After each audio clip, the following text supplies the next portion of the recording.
Kusenjalo, isifundazwe iFree State siphume phambili ngokuphumelela kwabafundi ngo-89.0 wamaphesenti. Igauteng yona ilale isithathu kulandela ukuketulwa yiKwazulu Natal kulesisikhundla.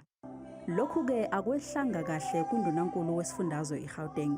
The days of basking in our glory that we are either number 1 or number 2 are over. Noma ilale isithathu kodwa iGauteng yenze kangconywana uma kuqhathaniswa nonyaka owedlule, njengoba ikhuphuke ngephesenti elilodwa yathola u-85 isuka ku-84 wamaphesenti. UNdunankulu waseGauteng ukhombe ngenjumbane owengamele ezemfundo wathi kwakungesona isivumelwano lesi. My performance contract with you doesn't speak about 85%. My performance contract with you speak about 90%, and we have not achieved 90%.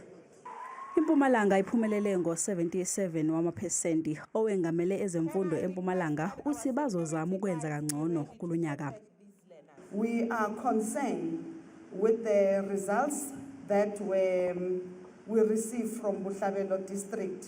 I think it's a matter that we need to look into consideration.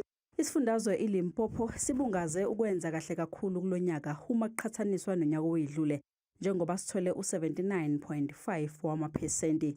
Isifundazwe iNorthwest siphumelele ngo-81.6 wamaphesenti, kwathi iWestern Cape yathola u-81.5 wamaphesenti.